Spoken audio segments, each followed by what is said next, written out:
everyone, I'm Imani Ray. I'm the owner of Round Collective. I'm a tarot reader and astrologer, and today we're going to be doing a tarot reading. So, what is your first question for today? My first question is about just how my spiritual path as a whole might evolve in coming days, weeks, months, whatever time frame the universe holds for me. Yeah, I love that. I'll go ahead and pull some cards on that and see what comes up.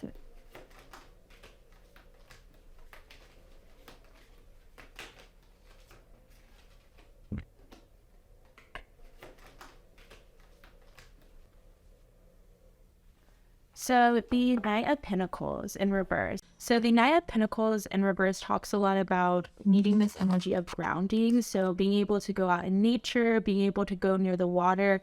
And I feel like once you go out in nature, you'll be able to kind of connect with your spiritual gifts more. And I feel like you'll also be seeing a lot of like certain like signs and things like that, whether it's a specific animal or whether it's a specific plant, and being mindful of like what that energy brings when you see it. And also, looking a little bit more into what that means. So if you keep seeing things or you keep like hearing things, it could even be a certain phrase. Just look a little bit more into it and think about like what that represents to you. And then I'm going to go ahead and pull another card. Okay.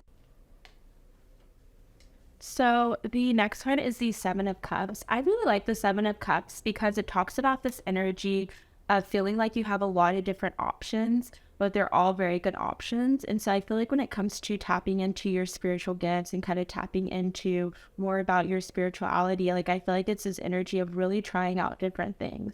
So for example, it might be like reading books and learning more about different like cultures and different religions, or it could be more about, like we talked about in the first card, with more grounding and kind of working with the earth elements, or it could even be this energy of, I feel like even like researching, like learning more about it. Like I feel like there's so many things that you're curious about. So really like diving into that curiosity and like what that feels like to you.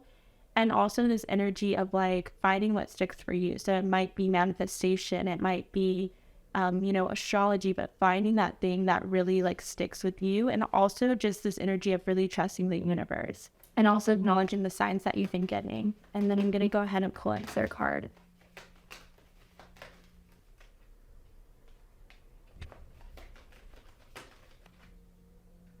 So I like that this card came up again. It is the Ten of Cups, but it's upright again. And so the Ten of Cups, when it's upright, talks a lot about this energy of family. It talks a lot about this energy of comfort. It talks a lot about this feeling of happiness.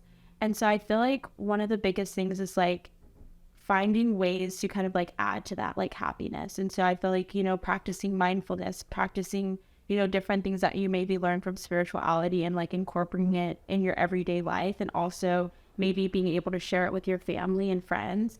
And so whether that's like, doing guided meditations, or whether that's, doing like going on a walk near the ocean and being able to kind of say affirmations, but finding ways to incorporate that mindfulness with your family, I feel like is something else that's really important. When it comes to the next card that came up, it's the Two of Pentacles. And so the Two of Pentacles talks a lot about this feeling of decision making.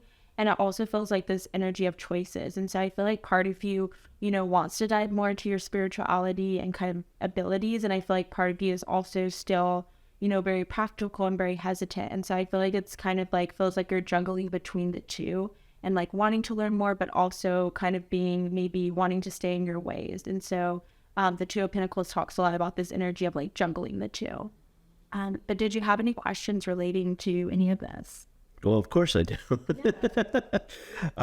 So the idea of nature being central to my spiritual practices and just beliefs is really accurate. That's a big part of it. And I am trying to be more conscious about getting out into nature and also exploring more. So, even the fact that I'm doing a tarot reading with you is a big leap for me in the spiritual realm and exploring different things. So I've already explored a lot, from being raised Jewish to marrying into Catholic family to exploring Eastern religion, Native American religion, and all these things.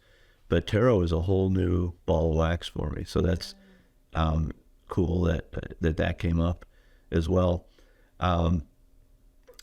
Is there anything more specific about kind of what I would do in nature? You mentioned noticing animals and such more, but specific places to go or lengths of time to stay there or any other guidance like that? Let's go ahead and pull some cards on that.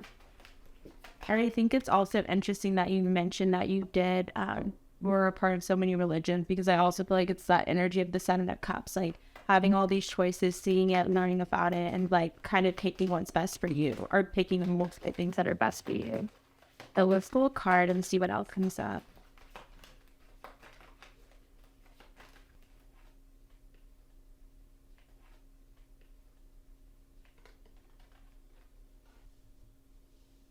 So the next thing is Seven of Pentacles. And it's interesting, even with the imagery, you see this person's like outside, talks a lot about change. But I really feel like drawn to the imagery in this card, because you can kind of just see this person's like walking around, they're in nature, they feel very like calm. And even though they're doing all this hard work, they still feel very like grounded. And so what I really picture you doing as like one of the ways to kind of like connect is like having a notebook and being, I don't know if you're a writer, but being able to write and kind of like focus your energy on that.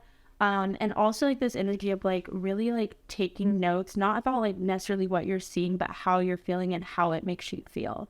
And so like, for example, if you see, and you can also document it too by taking pictures if that's something that you like, and kind of keeping almost like a nature or spiritual journal where you know, take pictures of certain things that call you, write down certain things that call you. And also this energy of even like manifestation. I don't know if you practice manifestation at all, but like even, you know, allowing yourself to kind of like daydream and visualize. And it doesn't have to be something where it's like you're in the forest for hours or in, you know, doing the retreat. It could just be something that, you know, if you're going on an hour walk or you're going on a hike, just make sure you kind of bring that notebook with you and kind of keep track on what comes up. And also the thing too, like, how you feel. Like, I feel like it's so much more focused on not what you're thinking, but how you're feeling about it. And then I'm going to go ahead and pull one more card as well. And then I also think it's interesting that 2 sevens have came up. I don't know if you've been seeing the number 7 or if that number has any significance. It does actually. And I don't know if I'm supposed to be speaking while you're working on your cards, but No, you can speak. the number 7 is significant in the Lakota faith, which is one of the Native American spirituality sources that is central to me. So yes, the 7 matters. Oh, I love that.